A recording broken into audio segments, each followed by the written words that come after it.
Wapendwa wasikilizaji na watazamaji, ni wakati mwingine tena unaotujia katika siku ya leo kwa kipindi chetu pendwa, kipindi cha Timazi ya Amana. Ndugu msikilizaji na mtazamaji, nikukaribishe kwa ajili ya ombi. Hosana mwana wa Daudi, tunakushukuru sana kwa wema wako na upendo wako ambao umetujalia kutupa fursa nyingine kwa ajili ya kazi yako. Tunaomba kwa ajili ya kipindi hiki ambacho tunapokwenda kukianza, utukufu wako kazidi kuonekana. Kambariki msikilizaji na mtazamaji yule anayenisikiliza kwa namna ya pekee kupitia jina la Yesu Kristo mkombozi wetu. Amen. Ndugu msikilizaji na mtazamaji, siku ya leo ni siku ambayo tutaangalia kile kipindi chetu cha Timazi ya Amana. Leo tuna somo linalosema muumbaji na msimamizi. Muumbaji na msimamizi. Kumbe ninapotafakari, ulimwengu ulipokuwa umeumbwa kwa muda wa siku 6, ulikuwa na muumbaji. Na huyu muumbaji ndiye alikuwa msimamizi. Kuanzia siku ya kwanza, ya pili, ya tatu, ya 4, ya 5, ya 6. Kazi kwa muda wa siku 6. Siku ya 7 huyu muumbaji na msimamizi, kwa mujibu wa kitabu cha Mwanzo sura ile ya 2 mstari wa 1 mpaka wa 3, neno linasema basi mbingu na nchi pamoja na jeshi lake vyote vikakamilika. Na siku ya 7 Bwana akamaliza kazi yake yote aliyoifanya, akastarehe na kupumzika, akaibarikia na kuitakasa. Kumbe muumbaji na msimamizi alikuwa akifanya kazi kwa muda wa siku 6 kwa mpango, tena kwa utaratibu. Na siku ya 7 anapostarehe na kupumzika, haimaanisha kwamba huyu muumbaji na msimamizi alikuwa amechoka. Ulikuwa ni mpango wa mbingu na nchi kuumbwa kwa muda wa siku 6. Mbingu na nchi ziliratibiwa mapema kuumbwa kwa muda wa siku 6, kwa sababu Mungu achoki, muumbaji achoki, msimamizi achoki. Huyu muumbaji huyu na huyu msimamizi huyu, yeye ni wakili mwaminifu, yeye ni wakili mkamilifu. Muumbaji na msimamizi, hebu angalia hayo mambo mawili makubwa. Yeye muumbaji, yani muumbaji maana yake ni mwenye vitu. Vitu vyote vilivyoumbwa vina mmiliki wake, vina chanzo chake, vina msingi wake, vina chimbuko lake. Kwa hiyo vitu vyote unavyoviona hivi, mimea, samaki, fedha, mali zote vinavyoonekana na visivyoonekana, vyote vina muumbaji. Hilo ni jambo la kwanza lazima uelewe. Timazi ya Amana inataka nielewe ya kwamba vitu hivi vina muumbaji wake. Vitu hivi havikutokea vyenyewe kama vilivyo. Hivi vitu vina muumbaji wake. Ikiwa vina muumbaji wake, tunawajibika kwa huyo muumbaji, tunawajibika kwa huyo aliyevifanya, tunawajibika kwa huyo mwenye navyo, tunawajibika kwa huyo mwenye ambaye ni mmiliki. Yeye ni mmiliki wa vyote. Yeye ni mmiliki wa hivi vitu. Yeye ni mmiliki wa vinavyoonekana. Yeye ni mmiliki kwa visivyoonekana. Sasa habari njema ni kwamba huyu muumbaji, tena yeye anavyoviumba hivi vitu, upande wa pili yeye ni msimamizi. Msimamizi yeye ni wakili anayesimamia hivi vitu. Sasa huyo muumbaji na msimamizi ametupa dhamana mimi na wewe ya usimamizi wa mali, wa usimamizi wa vitu, usimamizi wa rasilimali. Vitu hivi mimi na wewe kama mawakili waaminifu tumeaminiwa, tumeshirikishwa, tumepewa ushirikiano na yeye ambaye ni muumbaji, ya kwamba vitu vyote alivyoviumba tuvisimamie kwa utukufu wake, tuvisimamie kwa jina lake, tuvisimamie kwa utaratibu wake. Hii dhamana tuliyopewa, tumepewa dhamana ya muda mfupi. Hawezi jua ya kwamba ni kwa muda gani umepewa dhamana ya hivi vitu. Na kuna wengine dhamana ya hivi vitu vilivyotoka kwa muumbaji, wengine tumeviacha, wengine tumekufa. Hata mimi na wewe pamoja tuko hai, iko siku moja hivi vitu tutaviacha. Hivi vitu ni vya muda kitambo kidogo tu. Swali ni ili, je, unavisimamiaje wewe kama wakili uliyepewa dhamana katika vitu hivi? Sababu yuko muumbaji, yuko msimamizi. Sikufaa kuwa na sifa za kupewa kusimamia vitu vya Bwana. Huu ni upendeleo wa hali ya juu. Hii ni neema ya pekee ambayo Bwana ameitoa. Ikiwa muumbaji amenithamini, ameniona ya kwamba mimi ninaweza kufaa kupewa dhamana ya usimamizi. Je, dhamana ya usimamizi uliopewa unailinda kwa uaminifu? Dhamana ya usimamizi uliopewa unailinda kama Bwana atakavyo? Dhamana ya uaminifu, huo mshahara unaopewa unalinda dhamana ya uaminifu kurudisha zaka na sadaka? Usimamizi ni changamoto. Utakubaliana na mimi, siku zote vitu ukitaka kuelewa usimamizi wake ni mzuri au ni mbovu, muajili mtu mweke kwenye duka lako. Je, atasimamia vizuri? Hata dokoa, hata iba, hatafanya ujanja kuweka vya kwake? Nenda kwa wauzaji maduka, wengi wanalalamika wameingizwa hasara na wasimamizi waliowaamini na kuwaweka pale. Nenda wale wanaouza maduka ya madawa, waliwaamini manesi na kuwaweka pale, lakini wanaweka dawa zao, wanafanya vya kwao, usimamizi ni mbovu. Nenda katika lile shirika, wale waliowekwa wanavyosimamia lile shirika. Nenda mahali fulani, wale waliopewa dhamana wanaoyatenda. Mbingu zinasikitika kiasi gani tunapoaminiwa halafu tunaanguka katika sifa za kuaminiwa. Tumekuwa mawakili wasiofaa. Mungu anapotubariki ametuamini, na anapotuamini anatazamia ya kwamba watoto wake watarejea madhabahuni, watoto wake watarejea katika hazina yake, watoto wake watarejea katika urudishaji wa zaka na sadaka kwa ukamilifu. Mbona kuaminiwa kwetu hakuna maana tena? Muumbaji na msimamizi. Kitabu cha Mwanzo sura ya 1 mstari wa 1 utapata habari zote za muumbaji na msimamizi. Mungu alipoziumba mbingu na nchi, kitu cha kwanza ambacho Biblia inathibitisha juu ya Mungu ni kwamba yeye ni muumbaji wa kila kitu. Vitu vyote ni vyake. Yeye ni Mungu ndiye aliyeumba dunia na kuifanya, ndiye aliyeifanya imara. Isaya 45 mstari wa 18 inazungumza hivyo. Hili linaweka msingi wa kila kitu na namna ambavyo tungehusiana na Mungu wetu.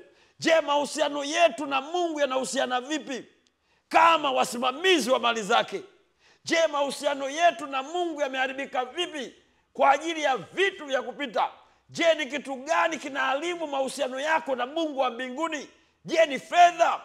Je, ni mifugo? Je, ni mazao? Je, ni vitu? Ni kitu cha namna gani ambacho kinaharibu mahusiano yako na Mungu? Na huyu msimamizi wa vitu vyote. Mungu ni muumbaji, sisi ni viumbe vyake. Sisi ni viumbe vyake, Mungu ni muumbaji. Muumbaji ana uhusiano wa pekee na viumbe wake aliyowaumba. Muumbaji anategemea viumbe aliyowaumba wafuate kielelezo chake. Hii ni tamu kweli kweli. Muumbaji anatazamia aliyowaumba viumbe wake wafuate kielelezo chake. Kwa lugha rahisi ni kwamba wafuate maelekezo yake. Huyu muumbaji na msimamizi ananitaka mimi na wewe tutekeleze uwakili kwa kupitia mfano wake, kwa kupitia kielelezo chake. Na ndio maana kitabu cha Mwanzo sura ile ya 1 mstari ule wa 26 na kuendelea pale mpaka 29 anaonyesha ya kwamba tuliumbwa kwa mfano wa Mungu, kwa sura ya Mungu. Mimi ni nakala ya Mungu, mimi ni sura ya Mungu kwa namna pekee. Kwa hiyo wakili mwaminifu ambaye ni Mungu anakusudia ya kwamba watoto wake nao wafate uwakili wa namna ya pekee kama yeye alivyofanya. Sasa swali ni hili: urudishaji zaka na sadaka wa kwako ni kielelezo? Urudishaji zaka na sadaka wa kwako unafuata mfano wa Mungu? Unafuata sura ya Mungu? Unafuata tabia ya Mungu? Je, urudishaji wetu wa zaka na sadaka kweli umejikita kama Bwana atakavyo? Kwa hiyo muumbaji anatazamia hilo, kuwa mawakili walio bora katika matoleo. Ndio maana muumbaji alimuumba mwanadamu kwa sura yake na mfano wake. Inapotokea inapotokea muumbaji kukengeuka na kutofuata maelekezo ya muumbaji, sura ya wakili mkamilifu inapoteza maana yake, sura yake inapotea. Hivyo muumbaji anapaswa kuchukuliwa kwa umakini mkubwa sana jinsi anavyoishi na kutambua kuwa yeye ni kiumbe aliyeumbwa. Muumbaji anategemea kuona mengi mazuri kutoka kwa viumbe wake. Muumbaji anategemea kwa vyote bila muumbaji. Muumbaji yeye ni tegemezi kwa muumbaji. Bila muumbaji hakuna muumbaji. Wapendwa, mimi na wewe ni tegemezi. Hata vitu livyo navyo ni tegemezi. Bila Bwana hakuna vitu. Usitegemee vitu, mtegemee mwenye vitu. Nahitaji nikwambia ya kwamba lazima tujue ya kwamba vitu kwa kuwa vina muumbaji wake. Mimi ambaye ni muumbaji lazima nimtegemee muumbaji. Muumbaji anajitegemea mwenyewe. Mimi na wewe ni tegemezi. Ukitambua ya kwamba wewe ni tegemezi, lazima ujue ya kwamba yuko muumbaji. Lazima ujue ya kwamba yuko msimamizi. Lazima ujue ya kwamba dhamana niliyopewa lazima nifanye atakavyo muumbaji. Mungu ni mmiliki, sisi ni wasimamizi wake. Ikiwa mimi ni msimamizi, nisimamie kwa busara, nisimamie kwa akili. Usimamizi siku moja utakuja kutoa hesabu. Kila mmoja atatoa hesabu ya jinsi alivyosimamia mali za Bwana, ya jinsi alivyosimamia vitu vya Bwana. Utatoa hesabu jinsi ulivyokuwa umezuia zaka za Bwana. Muumbaji atakuuliza, atakuwajibisha. Msimamizi atakuwajibisha. Kama nimepewa dhamana ya kusimamia mali za Bwana na nikazitapanya na hazikuwa na faida na hazikuja ghalani mwa Bwana, itakuwa ni masikitiko makubwa sana. Kwa hiyo sisi kama viumbe wake, sisi kama wasimamizi, siku moja tunapotoa hesabu, je, hesabu yako itakuwa na matunda au itakuwa na matunda? Je, hesabu yako itakuwa na mashiko au itakuwa na mashiko? Lazima uangalie kwa umakini Mungu anachokusudia kiende sawasawa na alivyokusudia. Mungu ni mmiliki wa vitu vyote, kwani vitu vyote vinatoka kwake. Vitu peke yake haviwezi kujitosheleza bila huyu mmiliki.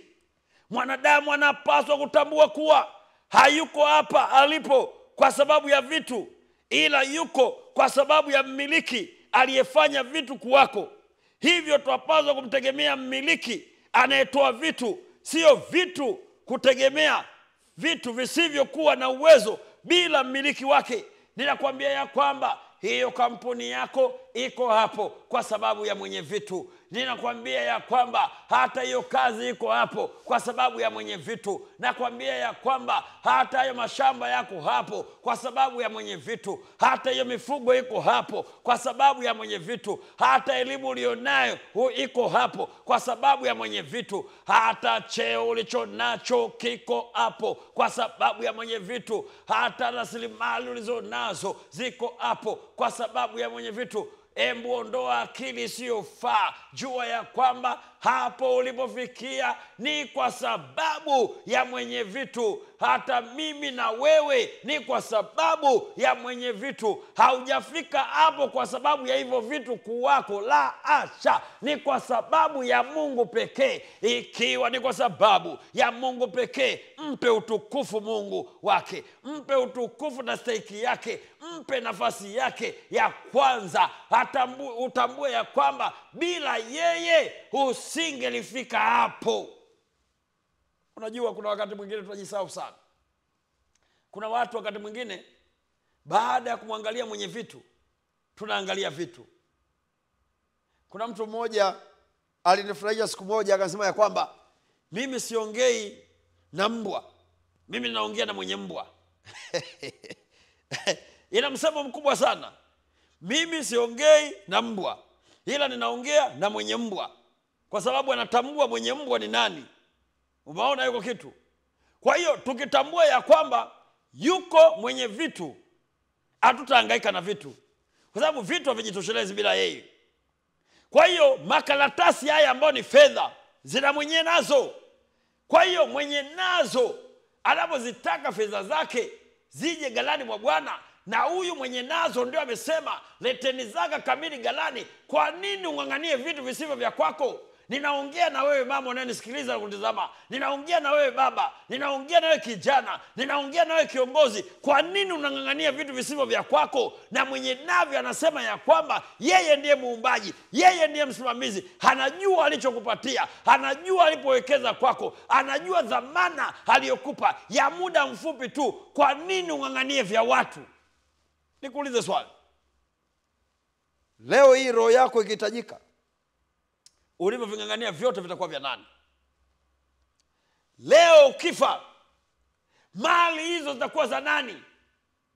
Sio kwamba watu hawana fedha. Watu wana fedha nyingi, lakini hawataki kutoa zaka, hawataki kutoa sadaka. Watu wana fedha za kutosha, benki wamewekeza, wengine kwa majumba yao, wengine wanapojua, lakini kwa kiburi na jeuri hawataki kurudisha zaka na sadaka. Nataka nikutahadharishe, hivi karibuni kifo kinakuja kwako. Kifo kitakapokuja, je, mali ulizonazo zitakuwa za nani?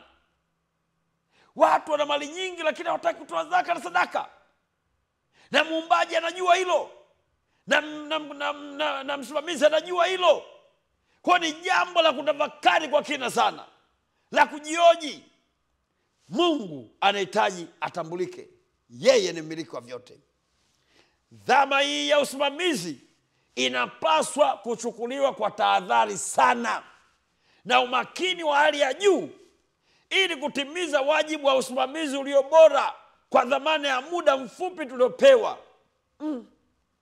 Yaani, dhamana ya usimamizi wa mali tulionao inabidi ichukuliwe kwa umakini na ubora zaidi. Kama ni urudishaji zaka na sadaka, kwa umakini. Kama ni urudishaji wa zaka na sadaka, kwa ubora, kwa sababu dhamana hii ni ya muda mfupi tu tuliopewa ya usimamizi. Ikiwa ni dhamana ya muda mfupi tuliopewa, je, dhamana hii wewe unaichukuliaje? Dhamana hii wewe unalindaje, ya muda mfupi tu tuliopewa kusimamia vitu vya duniani hapa? Usimamizi wa mali ya Bwana usipoangaliwa vizuri, dhamana hii ya mwanadamu anaweza kuipoteza au kunyang'anywa kwa kutowajibika kikamilifu katika uwakili mwema. Hii nayo ni chungu. Hebu nirudie tena. Usimamizi wa mali ya Bwana usipoangaliwa vizuri, dhamana hii mwanadamu anaweza kuipoteza au kunyang'anywa kwa kutowajibika kikamilifu katika uwakili mwema. Wapendwa, dhamana ya vitu uliopewa iangalie kwa umakini. Dhamana ya uongozi uliopewa iangalie kwa umakini. Wewe ni kiongozi, wewe ni mchungaji, mimi ni mchungaji. Dhamana hii ya mali isipoangaliwa, imesimamiwa vizuri, dhamana hii tutaipoteza na kunyang'anywa kwa sababu ya kutowajibika kikamilifu katika wakili mwema. Na kuna makanisa mengi yana viongozi hayawajibiki kuambia watu warudishe zaka na sadaka kamili ghalani mwa Bwana. Na kuna wachungaji wengi hawaambii watu warudishe zaka na sadaka ghalani mwa Bwana. Watu wanapuuzia wajibu waliopewa. Watu ambao wangewaambia watekeleze kwa uaminifu, wanaowasimamia chini yao wawe waaminifu kurudisha zaka na sadaka kwa ukamilifu, watawajibika siku moja. Wao si mawakili wasimamizi wazuri wa mali ya Bwana watawajibika kutoa hesabu. Kwa nini muda huo kabla hujafika usitekeleze wajibu wako, usitekeleze jukumu lako kwa ukamilifu, kuhakikisha ya kwamba kila kanisa ulilopewa watu wanarudisha zaka kwa ukamilifu, kila uongozi uliopewa watu wanarudisha zaka sadaka kwa ukamilifu. Mwenye mali ndivyo anavyosema, huyu msimamizi ndivyo anavyosema, huyu muumbaji ndivyo anavyosema. Watu watekeleze wajibu wao, sababu siku moja watawajibika. Kwa nini wajibike kwa damu ya mtu bila sababu ya msingi? Ulipewa uhai, ndio. Ulipewa muda, ndio. Ulipewa nafasi, ndio. Mbona ukuwajibika? Kwa nini mtu mwenyewe damu yake isimlilie? Kwa nini kulilie wewe kwa uzembe wako wa kutotekeleza na kuhakikisha ya kwamba hawa watu wote niliopewa kuwasimamia walio chini yangu wanakuwa waaminifu kwa uweza wa Bwana? Vinginevyo tunajitangazia hatari, tunajitangazia shida, tunajitangazia maafa makubwa katika maisha yetu. Muombaji na msimamizi anaangalia na anajua hii kwamba kile kinachotendwa kwa ukamilifu na kisichotendwa kwa ukamilifu, tunayo fursa na wajibu wa kusimamia kile ambacho Mungu ametukabidhi. Fursa ametupatia, fursa ya kusimamia wajibu ambao unapuuzwa. Je, fursa hii unaifanyaje kazi katika maisha yako? Je, fursa uliopewa na Bwana ya kurudisha zaka na sadaka unarudisha kwa ukamilifu? Fursa ambayo Bwana amekukabidhi unaitendea haki? Lazima jambo hili liangaliwe kwa makini tena na kwa kina, kwa kufanyiwa kazi, kwa kutafakari, tathmini ambayo itatuongoza ya kwamba hivi ni kweli tunatenda haki katika Bwana, tunafanya haki kama Bwana atakavyo, au tumekengeuka. Wakati tunapoleta zaka na sadaka zetu kwa Mungu, tunakiri uhusiano maalum ambao tunao pamoja naye. Unaporudisha zaka na sadaka kwa ukamilifu, umetengeneza daraja la hazina ya milele. Unaporudisha zaka na sadaka kwa ukamilifu, umetengeneza daraja la mahusiano yaliyo mema na Mungu wako. Unaporudisha zaka na sadaka, umetengeneza daraja la mahusiano mazuri na muumbaji wako. Unaporudisha zaka na sadaka kwa ukamilifu, umetengeneza daraja zuri la mahusiano na msimamizi wa mbingu na nchi. Yeye anahitaji watu wake wafanye hivyo na wakili uhusiano ulio mzuri na Bwana wao. Hatutoi kwa sababu tunavyo vingi mno, au kwa sababu Mungu anahitaji pesa. Mungu hahitaji pesa zako. Kwanza hata hivyo sio za kwako, ni za kwake. Unalinga na vitu ambavyo sio vya kwako. Unalinga na vitu ambavyo haukuvifanyia kazi. Kiburi kimekujaa, dharau imekujaa na vitu visivyo vya kwako. Na mwenye navyo wakati wote anaweza akakunyang'anya. Na kuna wengi amewanyang'anya waliopanda viburi, waliokuwa na dharau. Leo wako wapi? Viburi vya fedha, viburi vya mali, muumbaji na msimamizi akawanyang'anya. Kwa hiyo hata wewe na mimi usipochukua tahadhari na usipojali, mwenye mali, muumbaji na msimamizi atakunyang'anya. Kwa nini akunyang'anye? Tunatoa kwa sababu ya neema tunayopata na shukrani kwamba muumbaji wetu anatupatia mahitaji yetu na kutegemeza katika maisha yetu. Ni kwa sababu yeye ya kutubariki, ni kwa sababu ya yeye kutufanikisha, na ndiyo maana tunatenda kwa ajili yake. Tunaporudisha zaka na sadaka kwa Bwana, hebu tuanze kwa kukiri umiliki wa Mungu na wema wake kwetu kwa njia ya kuitikia, kwa njia ya zawadi zetu za upendo, ili kuendeleza kazi yake katika eneo letu la nyumbani na kanisani. Wapendwa, kumbe tunaporudisha zaka na sadaka kwa ukamilifu, tunakiri umiliki wetu kwa Mungu. Unaporudisha zaka na sadaka kwa ukamilifu, unatajia kwamba Yesu ni Bwana wako. Unaporudisha zaka na sadaka kwa ukamilifu, unatarajia ya kwamba Yesu ni mkombozi wako. Unaporudisha zaka na sadaka kwa ukamilifu, unatarajia ya kwamba Mungu yeye ni muumbaji wa vyote, yeye ndiye mmiliki wako, yeye ndiye mkombozi wako, yeye ndiye kila kitu kwako. Yeye bila yeye wewe hakuna kitu. Na unapoacha kurudisha zaka na sadaka, unatangaza ya kwamba wewe una bwana mwingine, wewe una mmiliki mwingine, wewe una mkombozi mwingine. Hebu Mungu atusaidie, Mungu anisaidie, Mungu akusaidie. Utambue ya kwamba yuko muumbaji, utambue ya kwamba yuko mmiliki, anahitaji vitu vyake viweze kwenda galani mwake, na yeye pekee ndiye vyote kati ya vyote. Tunapokwenda katika ibada, tulete zaka na sadaka zetu kwa Bwana, tulete kwa mioyo iliyopondeka, kwa mioyo ya ukarimu, kwa mioyo ya ukunjufu. Bwana zidi kuhimidiwa kwa namna ya pekee.